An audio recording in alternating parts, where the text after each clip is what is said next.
Hello and welcome to the Growing Leaders Podcast. This podcast exists because the topic of growing a next generation of leaders is incredibly important, Christine. So we're back, and what are we talking about today? We're talking about the HYRO list. HYRO list, like I could be your hero baby, Enrique Iglesias? He was onto something. Oh, no. No, this is HYRO spelled HYRO, helping youth reach opportunity. I hope I spelled that right. Yeah. But it's the 8 keys to growing next generation leaders. So these are 8 things that we here at Boy the Ball have learned.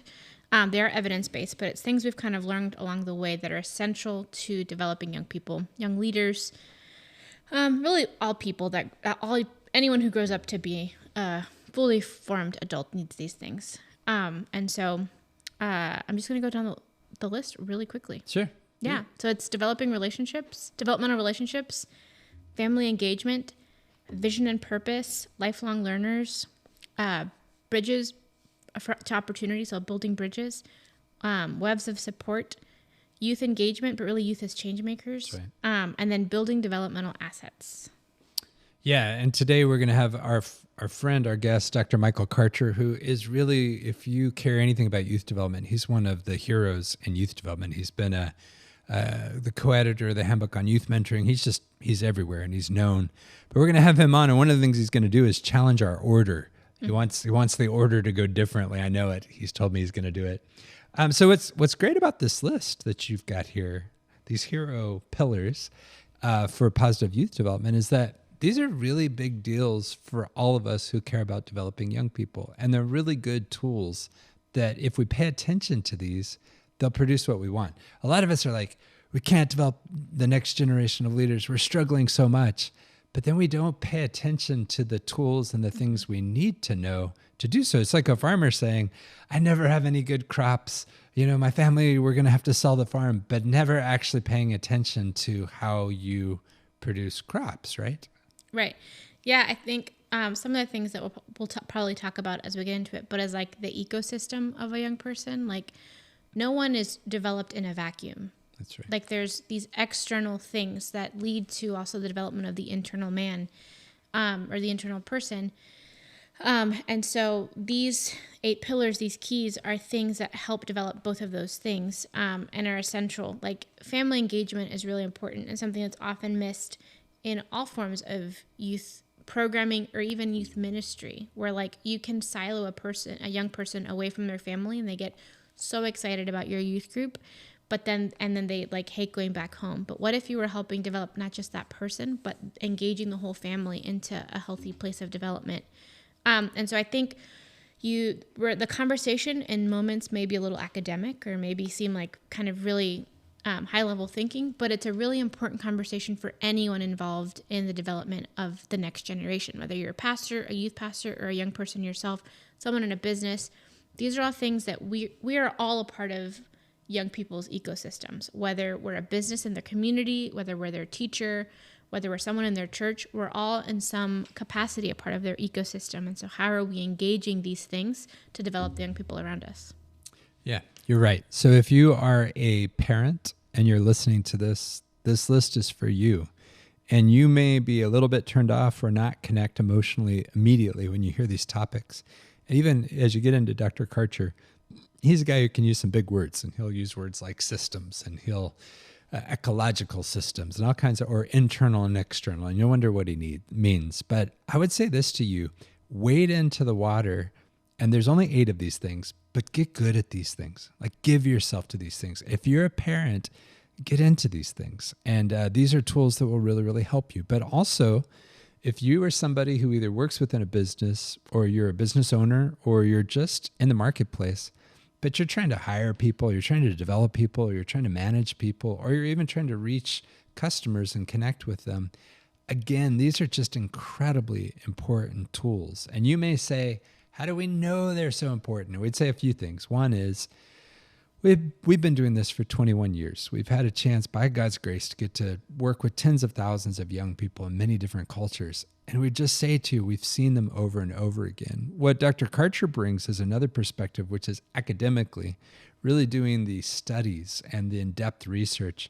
These same things that reflect kingdom realities that we all read through in our Bibles, these things have been proven to be true, but they're not things that we always do. So if you are a parent or you're a business leader, for sure you need these things. But then, the piece that we talk about quite a bit on this podcast is also churches.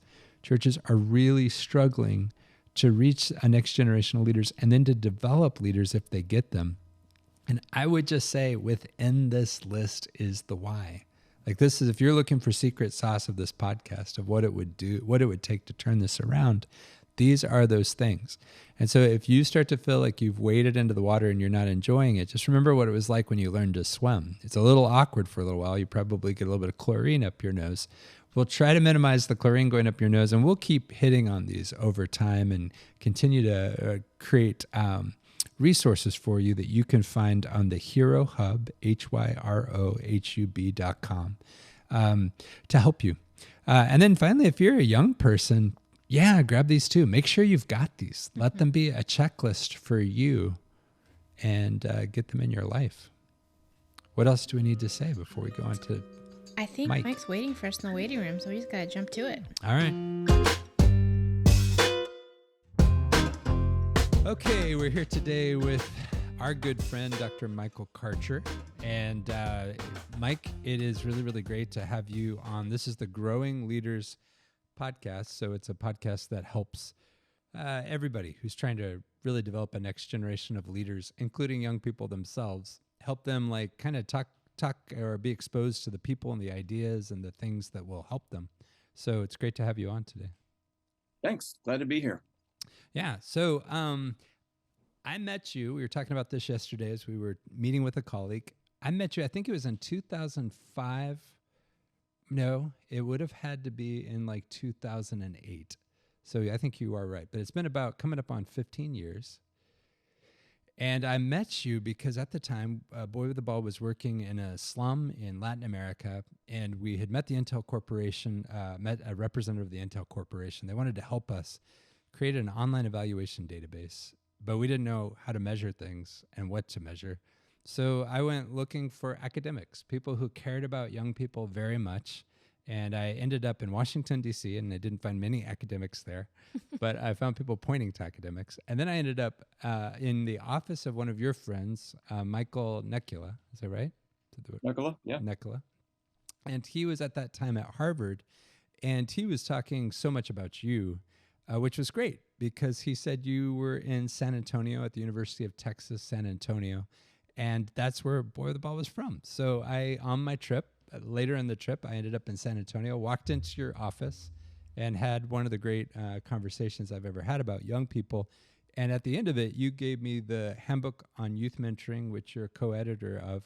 And I can remember the date because you actually inscribed it. You said something about, I hope this helps you to reach more young people and to, impact young people more, So that's how we got started. And you are one of the people that I most trust in the field of youth development. You've had an impact on us in such a deep way.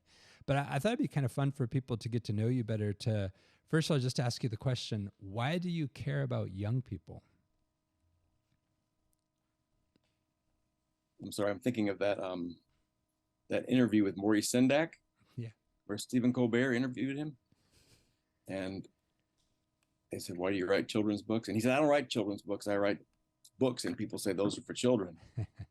And then Colbert says, "So what do you think about you? How do you feel about children?" And he said, "Meh."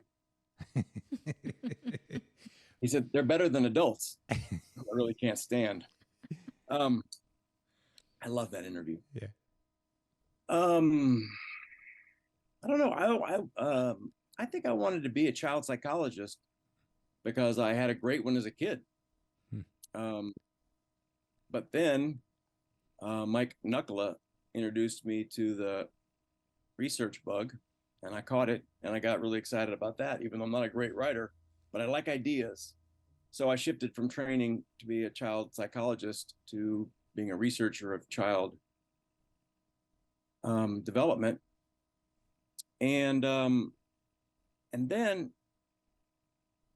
I think following my many years as a camper, camp counselor, camp director, I got pulled into creating the peer mentoring program with some folks in Austin, at a school called St. Stephen's Episcopal School.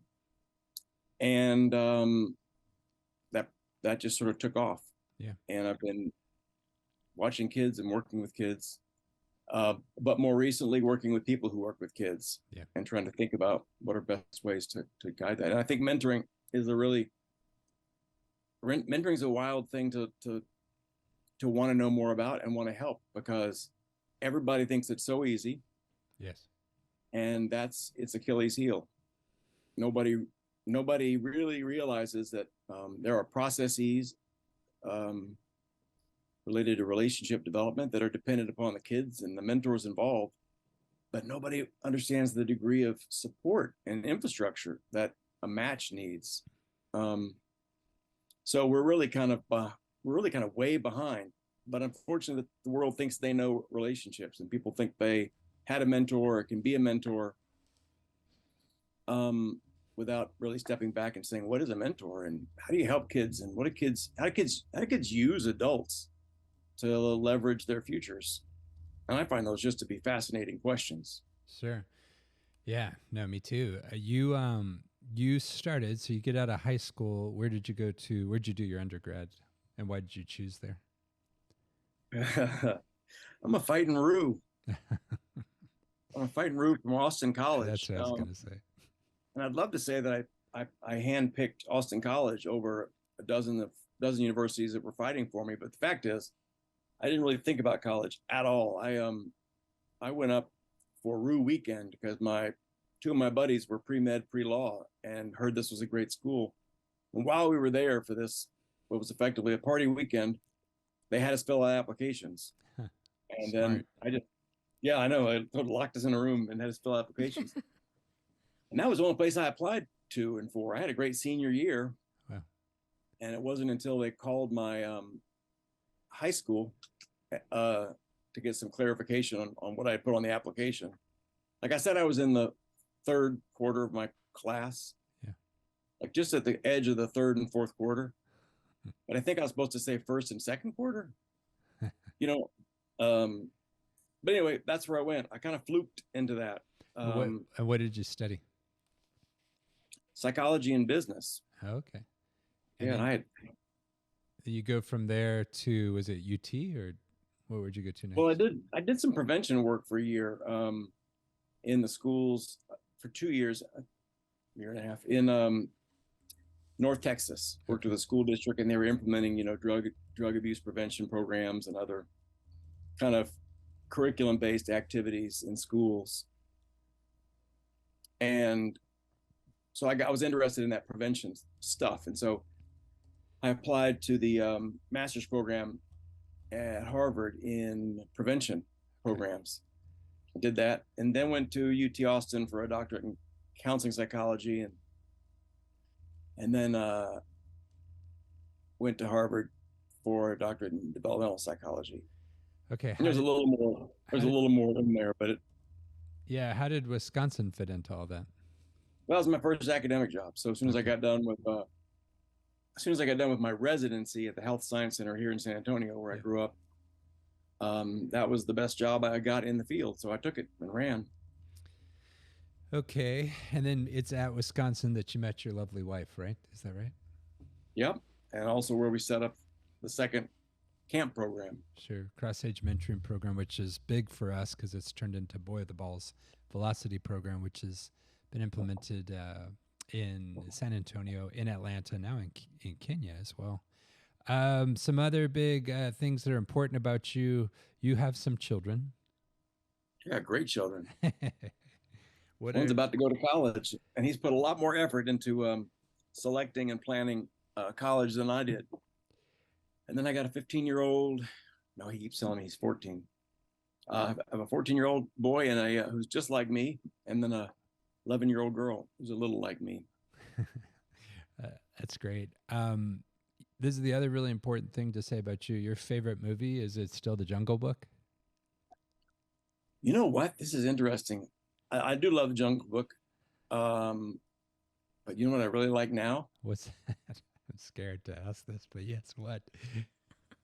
I'm really into Encanto. Oh, yeah. I knew you were of going to course. say that. Well, how'd you know? I don't know. I had an inkling. Huh. Oh man, I sing it every day. I sing the soundtracks, and I've taught several classes using characters from Encanto Yeah. and songs. Wow. I just find it amazing. This home and what it means, and the expectations that kids receive, or lack of expectations, and the struggles that all of them have, and the need to be seen Yeah. is just so powerful, I think. Yeah. We don't talk about. Bruno. Yeah, just Bruno. kidding. I was going to say that enough. All right, so that's your background. You wouldn't feel comfortable saying this, but as I've bounced around and gotten to be around a lot of the great minds around youth development and specifically around mentoring, being at the National Mentoring Summit or some of the pieces, you know, Dr. Karcher, you're one of the people that people really care about what you think, and your work has not only helped the field, but you've helped all of us. The best thing about you for me, Mike, is that you've just jumped into the battle with us, and you've been really, really helpful. I'd like to switch to, we're having you on today to kind of talk through these HYRO elements, these HYRO standards.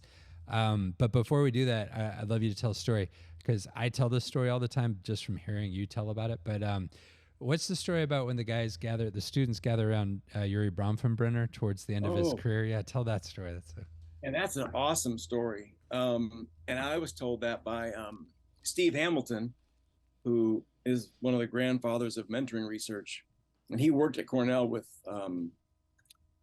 Bronfenbrenner. And who I just found an article by Bronfenbrenner that I got to send you that's really awesome. It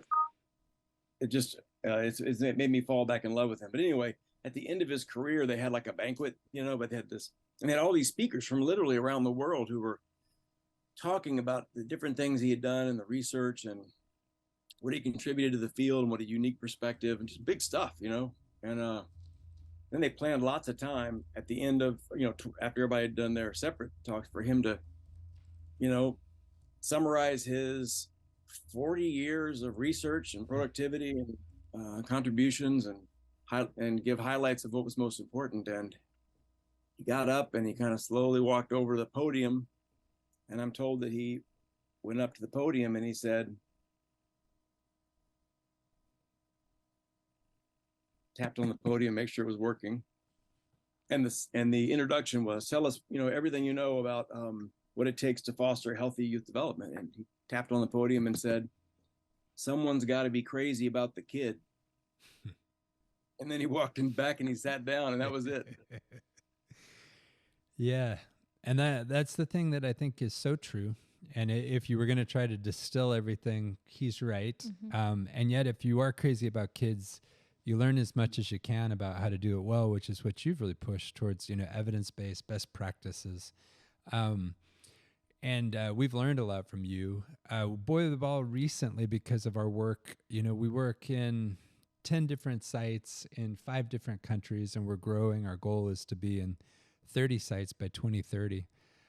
We end up impacting our own teams, but we also get a chance to influence a lot of other nonprofits. And then in all the cities that we work in, but then in cities that we don't work in, we just recognize that the more you can turn and share things that really, really work, things that are critically important, that kind of advocacy work is critical. And we started a thing called the Institute for International Youth Development that you can certainly get on and join on LinkedIn. It's got over 6,000 youth developers. But basically, what we found is that in working with over 40,000 different young people over 20 years, we found 8 things for us that we come back to over and over again. They're all evidence-based. They're all pretty dynamic. So they're our list. And so we've launched this on HYROHub.com for anybody who wants to download it. And we actually had an awards ceremony back on November 5th. It was a Saturday night. We we've created an award where there's an international award honoree, there's a national honoree, and there's a local honoree. We may create different categories in the future, and next year we'll start an online nomination process. So stay tuned to the hub. But we thought, Mike, with you today, it'd be really great to kind of go through these 8 pieces and just allow it to bring out some conversations about why they're so critical, if that's okay with you. Absolutely. Yeah, that's nice of you. All right. So the first one, and I'm just going to go in the order that they're in now, but then I know at the end we've got a big conversation coming about sequence, which is important. But the first one is developmental relationships, which is really near and dear to your heart. So first of all, like, how would you define developmental relationships and why are they so doggone important? And I think you've already kind of said it today. So you're not going to let me change the order of the topics, are you? Well, I thought that was that sequence part at the end. But if you want to, as we say them, you can go ahead and put them in your order, like however you'd like to do it for the listening crowd at home. So, in your description of developmental relationships, first person you cite is Bronfenbrenner, and he would have called these developmentally instigative relationships. This paper I want to send you is really interesting because the funny thing about him, when he said relationships are what matters, and having someone for whom you're the twinkle in their eye, somebody's got to be crazy about the kid. The funny thing about him saying that was his career was made moving the field away from looking at the kid isolated, or even the kid and the parent influence, or kid and teacher. He is the one who said kids and their relationships are nested in systems, and those systems interact, and kids' growth occurs in the interaction of those systems and those relationships, and they're held within larger influencing systems. So for him to have introduced the field to all the influences, but then brought it back to where it started on relationships is pretty powerful. So in this chapter called the ecology of cognitive development, he's looking at what are the characteristics of kids that they bring that contribute to their growth. And basically, he's talking about what are the characteristics of kids that allow them to take advantage of people in their environment. And these developmental relationships are what Ainsworth described as surrogate parents. You leave home and you need sort of surrogate parents throughout your life, and teachers become those, mentors become those, and they continue to offer you the relational nutrients you need to grow and thrive. So developmental relationships I am drawn to because they map on to the elements that I'm finding are critical to effective mentoring relationships, both the emotional support, but also the informational support and the structure, they call instrumental support. But then also the way that developmental relationships not just support you and make you feel good and equip you with new skills and challenge you, but they also expose you to new opportunities and new worlds. That's what parents do, and that's what developmental relationships do, and developmentally instigative. So, that's what mentors are. Yeah. And the more we can coach them about how to build on the characteristics that kids bring, that will help or hinder their work. I think that the better they'll be. Yeah, that's great. So check. Developmental relationships are a big deal. And of course, that's what our whole lives have been built on. But that's a good one. Okay. So again, you're going to touch the order of these at the end. But next one is a big one for us, family engagement. And I'll go ahead and define this one, but then you go ahead and talk about why it's so important. So for us, the truth is that what you just said, you talked about that, Bronfenbrenner talked about that young people grow up in these nested systems. And those systems are neighborhoods and all the different parts of the garden that they grow up in. But one of the central ones that you mentioned, one of the central pieces for any young person's life is their family. It's the kind of thing that if you reach the young person but hurt the family, you hurt the young person. And if you learn how to reach the young person and engage the family, you turbocharge every single thing that happens in the development of that young person. So we're really focused on the fact that as we work with young people, how do you not cause, how do you first do no harm to that key relationship? And obviously we work with some pretty broken situations where you have to be, it's tricky. There's some art to it, Yeah. but that's family engagement. So why would you say that's important? Well, I'm sort of struck by the fact that we even have to talk about why it's important. It seems essential. But also, I mean, I don't have, if I were to say, if somebody else in the street were to ask me, why is family engagement through youth programs helpful? I go one of two directions. I would say, well, you ought to read Renee Spencer's work on how misalignment between mentors and parents can really screw things up. Sometimes mentors can align with kids in ways that feels good to the kid in the moment, but actually tears them apart inside, and builds barriers between the kid and their parent, the mentor, so mentors can do as much damage to parent-child relationships as they can help. But if they were to say, well, what do you do? And I'd say, well, then you should do what Boy with the Ball does, because no organization cares for parents and listens to them better than Boy with the Ball. I'm always stunned by that. And that is so essential, because once you show somebody that you believe that they're moving in the right direction, it's what Joan Erickson described as tact. You guys deploy tact. And tact was the phrase, the word that she used as a replacement for wisdom. Ever told you about that? Oh, I got to write this up and get it out there, because right before she died at 92, and I got this funny story about how I almost met her and Eric, but save that for another podcast. She did a video, and in the video she said, she wrote several books. In fact, she had just finished, it wasn't too long before that, she had Vital Involvement and Old Age. And then one of my favorites is, she was an artist, this one, The Wisdom of the Senses, which is awesome. And both of these books, if you read them, she is approaching this idea of tact. And this is just a good book. You ever seen this book? Stick Kid? But so in both these books, I can see that she's going there, but she couldn't come up with anything. And then she said, so in this interview that's you can find on YouTube, and I actually did a little montage of it.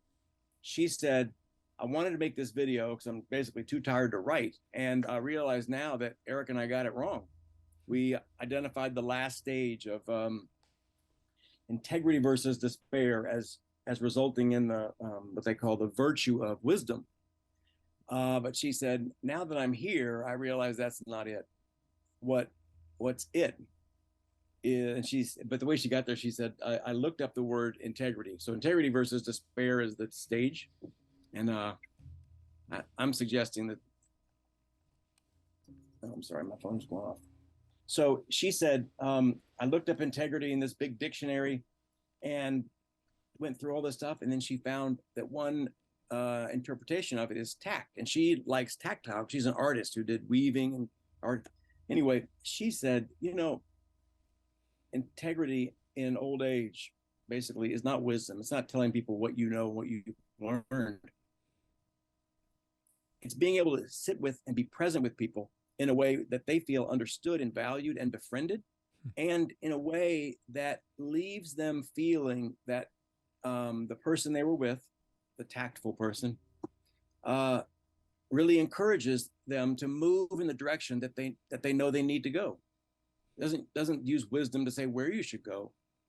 Tries to help that person honor and listen to their own heart and their own gut. That's tact. And I think that's what y'all do with families, is you sit with them and you say, where do you want to go? And I respect you and your struggles and your goals for your family. And what would help? What would help you that we can walk alongside with you? And that's what programs need to do, is not view families as having fallen short and needing some compensatory intervention, but like everybody needs, how can I walk alongside you and get you where you want to go? Yeah, So tactful programming, I like that idea. no, that's nice. It's a good phrase. Mm-hmm. Yeah, we got it wrong in so many ways, but the basic truth is you watch so many programs come and fawn over the flower of the child while they're stepping all over the root system, and they feel really good while they water it, but 10 minutes later after they've walked away, the child dies because of the damage they've done. So Yeah. it is really key. We could talk about that for a long time, but Christine's telling me we have to move through this list faster. So, all right, next one, vision and purpose. And, you know, my favorite quote about this, and then let you get a good hit on this. Marion Wright Edelman, who was with Bobby Kennedy in the old days, she was an influence on Dr. King, president of the Children's Defense Fund. She said, the best contraceptive is a positive hope or positive vision for a child's future. You know, if you're about to be in the Olympics next week, you'll put down the Twinkie. So if your eyes are on the prize. So for you, as far as vision and purpose, and I was just listening to the Search Institute, their new podcast, and they kind of went off on purpose for a long time. But why do you see vision and purpose as such critical pillars to youth development? Yeah, I think that connectedness to a self in the future is essential to bridge the present and the future. Now, purpose is actually the second virtue in the Erickson's model, but the first one is hope. And out of a loving, trusting parental relationship, you get the seeds of hope. Yeah. But you need those seeds of hope to be re-watered by developmental relationships that follow. And when that happens, the next stage is purpose. It's the sense of taking autonomy, the sense that you have a world to explore and you want to do it and you go explore. And then you put vision. I would put their next one, which is kind of initiative. That is self-directed movement, you know, towards something that's uniquely interesting to you. And I think that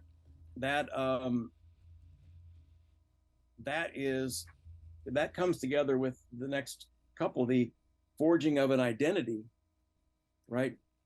And becoming a lifelong learner. But the reason I wanted to sequence your stuff was that I think one of the things your program does and one of the things developmental relationships do happens at the same time as these evolving, inner gears of vision, purpose, hopefulness, and identity. And that is how the developmental relationships, as well as the parental relationships and extended family relationships, how those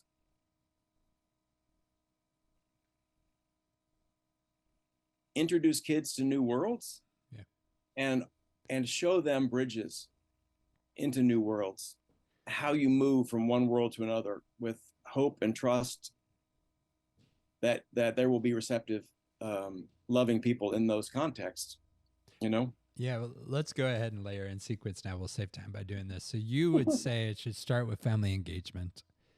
That's the foundation of specifically the way we work, but the way you want to think about it. But then you would say then there's still some supplementary relationships of these developmental relationships that layer in that are parents when you're not at home, that are these added pieces, right? And then you would go from there to say the next piece of that is if you keep layering those in, you get to one of the other 8 HYRO pillars, which is webs of support. So first of all, maybe share why you think that, and then share what are webs of support. Yeah. So, there are developmental relationships that people have with their uncles, their neighbors, their teachers. In environments that are safer, that allow more autonomy and opportunities to range, and where there's a variety of economic diversity, kids get exposed to developmental relationships that range in context and career. And that is less often happening in environments where socioeconomics are more limited, and even where the environments are less safe, so that young kids in less advantaged communities don't have access to talk to a doctor or an architect or a zookeeper, if that's an interest of theirs. So if they have a vision that they want to be a zookeeper or they want to be a doctor, their parents are less likely to sort of have come across those folks or live near those folks. So there are nearby developmental relationships, and more of those that are create more ties, and the web of those ties expands around core family, like schools, a collection of ties, and families, a collection of ties. School programs can be a collection of ties. I've been thinking about your program as a collection of ties with other people. But some developmental relationships are uniquely able to help kids bridge into new environments, new opportunities, and expand their vision. And that's where I think programs can be really helpful. They take what can the parents offer, the community offer, the school offer, and then how does that intersect with what the kid is interested in? Where are they wanting to go?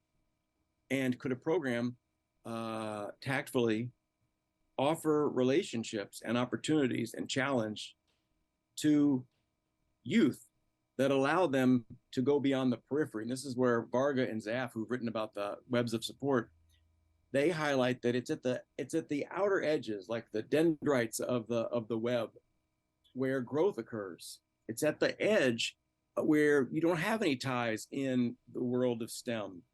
But if you are in a program with a mentor who's who's a college student in a STEM area, all of a sudden you have one tie, and that tie can actually introduce you to others, and you could create then a whole new core beyond the boundaries of your current web. And that offers you new opportunities for affiliation, friendship, and for seeing yourself in a world where you might not have otherwise seen yourself. So it's those developmental relationships that allow you to build bridges, which is another one of your elements. We'll come up on. Go ahead. Yeah, that sometimes aren't readily available to kids in some environments, and so it can be a nice supplement to what parents provide youth. Yeah, so going back to the order then, so you're saying family engagement, and then you layer in the developmental relationships, and then you layer out of that, you grow out into these webs of support, and then that leads, in your mind, for the next one would be what you're just speaking about, these bridges to opportunities, that out of those webs of support, it can create these bridges that open up opportunities. Is that what you're saying? Yeah, and then I think once someone has been an ambassador for you and helped you successfully bridge out of what you know to what's unknown and exciting, and you've been able to plant some roots there, that is such a wonderful gift. You can't help but want to share it. That's where I thought your change makers comes in.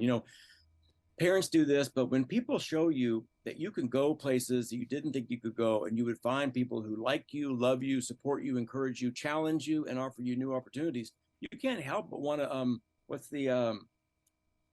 the old Negro spiritual term, lifting as you climb. Yeah. You can't help but want to lift others as you climb yourself. So I think that being a change maker, when you've seen how people opening doors and carefully walking you to a new environment changed your life, you just want to spread that joy and do it yourself. So I think, kids, and I think it's really important for teens. Teens need to, as Bronfenbrenner called it, they need to adopt adult-like roles, because they're going to be adults. And the sooner we can do that, the more they feel respected and empowered and can step with confidence into those roles. So showing them how it's done by letting them experience it, and then giving them opportunities to be change makers and leaders and contributors to their community and to others.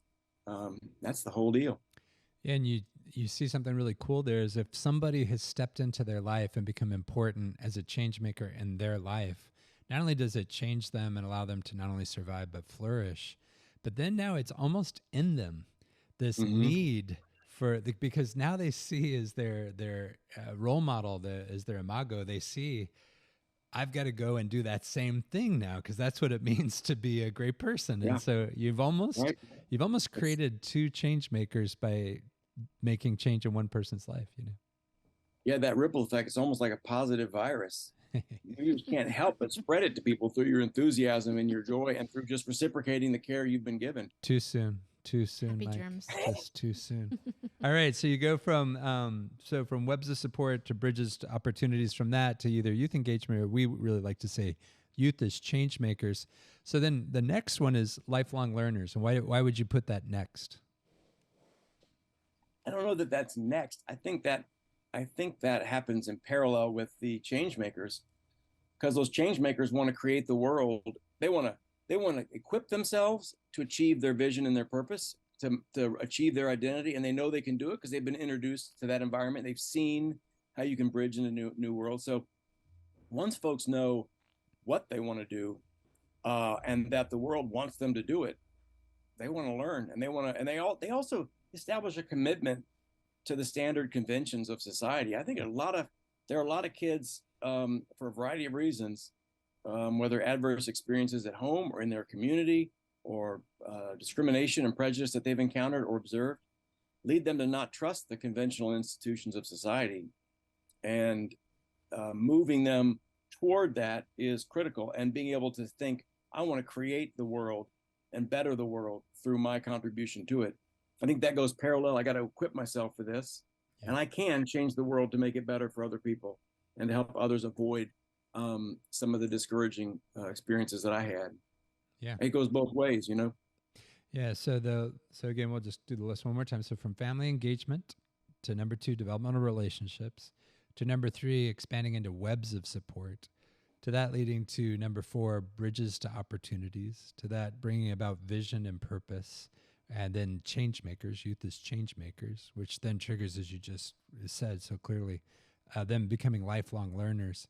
And so our 8th one is really then about, as youth developers, the focus on building developmental assets in a young person's life. And of course, we're alluding to our friends and some of our favorite youth developers in the world, which is the Search Institute.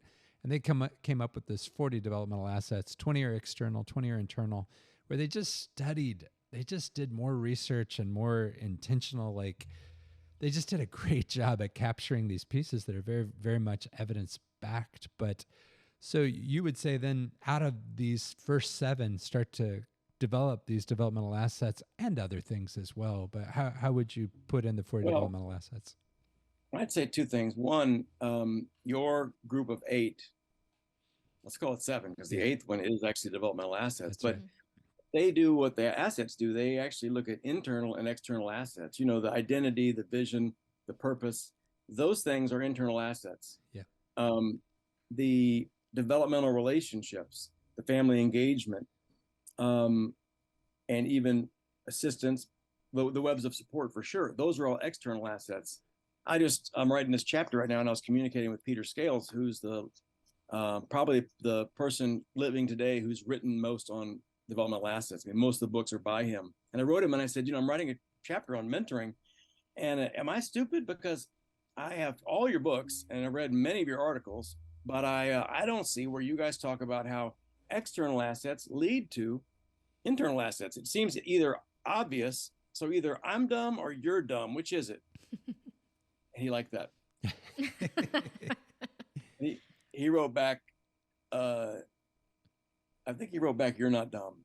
And he said, but we organize our thinking around learners' developmental systems theory, and we view these as iterative and recursive. So internal assets cultivate external assets. That's what Bronfenbrenner was writing about, these characteristics of youth, and they changed across the lifespan that help youth take advantage of opportunities and relationships. Yeah. It's really interesting to think about. But he said, they influence each other. And so you can't say one leads to the other. And so I just wrote him an email. I actually haven't even sent yet, but I said, I get it. That's probably the way it really is in the world.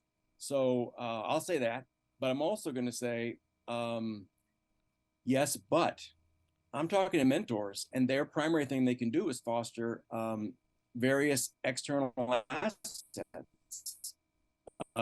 support, encouragement, foster relationships between school and family. There's a variety of ways that mentors can foster external assets. And by doing that, they map on to growth that we can expect in kids' internal assets. So it's not as complex as they view it, but it's like a snapshot, right? Or it's like reading a chapter of a book. You don't get the whole picture, but you get some good stuff. And so I think it's a whole package, as is your grouping. I think you've highlighted, you've distilled some things, and there are things in your list that they don't have, but it's that balance of, if you change a kid and foster their confidence and their vision and their purpose, they will invite themselves into new environments and new relationships, and that those will provide the external assets that facilitate new growth and becoming change makers and incorporating that into their identity. So it's pretty interesting stuff, and it's good stuff. Yeah, and the thing about those 40 developmental assets, you can look up the Search Institute. You can download them. We as a family used to sit at a park in Costa Rica and just go through with our kids, how are we doing? And they used to have a really good book that you could, as a school, say, how are you doing? You could even, as a church, look at how to promote them. A lot of their stuff even shows what percentage of American youth get these things, but they're critical. If you're a youth developer, you should want them. Mm-hmm. So these are 8 pillars to positive youth development that we've just found to be wildly successful and critical to success. So we're at the end. Mike, if you were put at a big banquet at the end of your career, which this is 40 years away, and somebody made you get up and say, what's the most important thing to developing young people, what would you say? We don't talk about Bruno. So it's Encanto. That's interesting. You should let me know that was coming. So I was asked to give a favorite quote for this conference I went to recently, and then I sent one, and then they wrote back and said, "Oh, this is great. Who said this?" And I said, "Well, I did." And they said, "Oh, okay. We actually meant quotes from other people, but that's good." You're like, I'm my favorite author.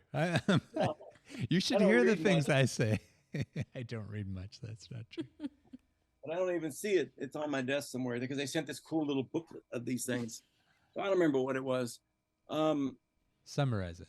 This is your last hit. This is the last thing you get to say here. We won't fact check you. I can't remember, but I want to come back to Encanto because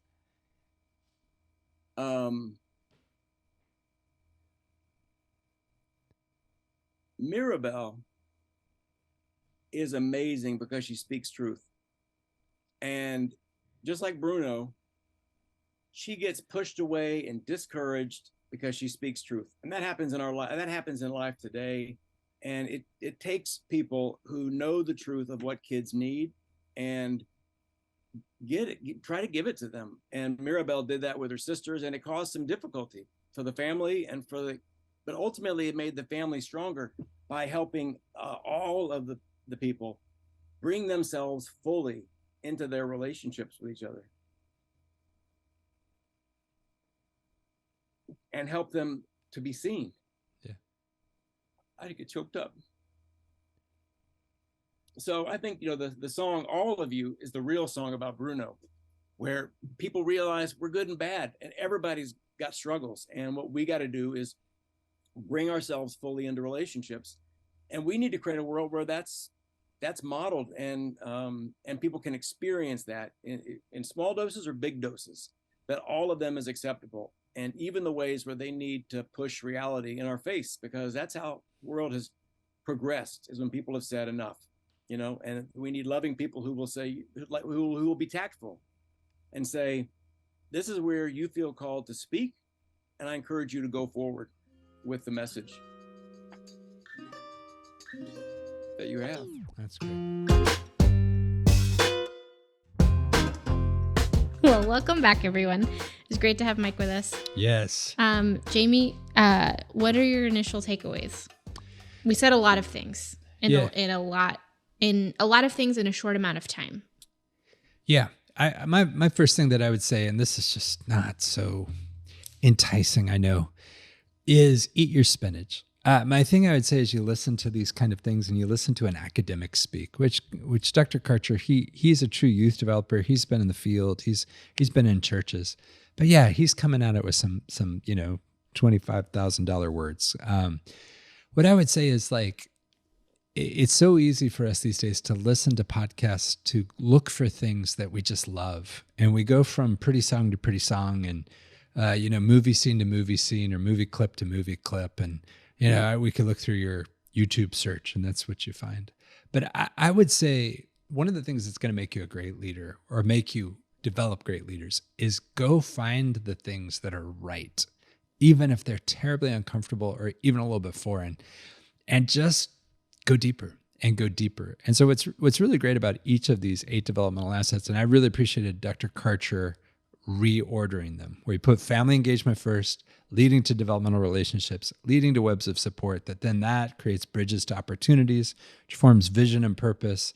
That goes ahead and grabs young people into being engaged to become change makers.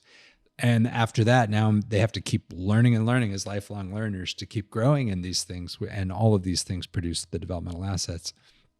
As Karcher, as we're talking about these dynamics, these are really beautiful things that you can go deeper into each and every one. Every single one of them, there are opportunities for you to get deeper, and we'll try to create resources around just a few of them over time. And again, we've talked to you about the HYROhub.com.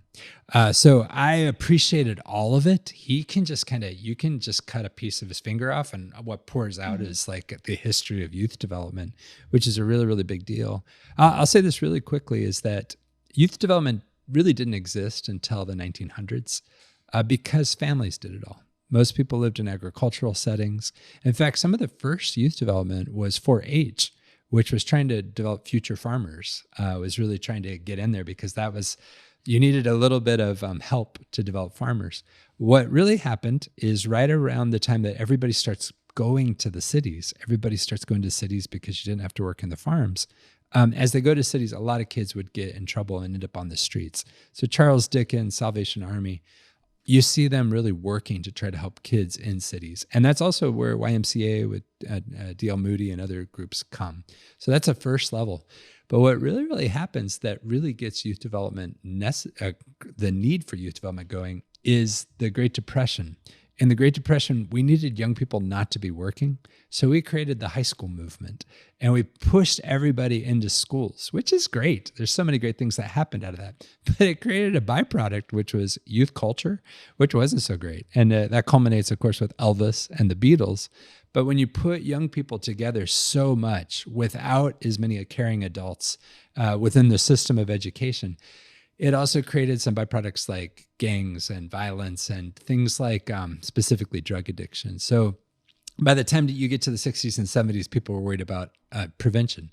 No, they weren't. I'm sorry. They were first worried about treatment. How do you get kids off of PCP or heroin or angel dust? And so there were so many movies that when I was a kid were scary about how do you keep, what happens to when kids get on drugs. But then in the 80s, crime dog McGruff and everything started to be about prevention. Well, maybe instead of trying to get kids off drugs, which is hard, you keep them from getting on drugs. So the 80s were prevention. What was it? Nancy Reagan saying, just say no, right? And then came this incredible thing in the early 90s, a positive youth development. Rather than trying to keep young people from negative things, what if we really help young people grow to be healthy? And then they won't do these things. So that's the lens out of which all of this comes. And then as families today, more and more families, both parents are working. Neighborhoods are kind of disconnected these days. So these become even more important as tools for families. So what are you thinking? Yeah, I think you just gave us a really comprehensive history over the last 100 years and youth development. But I think it's important to look at because it is a relatively new issue. Like it's not something it's not something that happened 1,000 years ago. Like it was families and communities that were developing together. And then because of the rise of youth culture, then in the last 70 years even, we're dealing with issues we've never dealt with before. In the last 20 years, dealing with issues we've never dealt with before. And then even with all of the positive youth development that had been happening, what you're seeing happen now in young people is stuff we were seeing happening in the 60s and 70s, just because you almost become desensitized to some things. But it's because we're not targeting these 8 things. We're kind of picking, we're going to focus on relationships, mentoring. But mentoring without all the other things is really can just separate the young person from their family. And it's just like the 1 hour a week, you kind of give them some attention and check a box. But that isn't necessarily the most effective form of youth development or youth programming.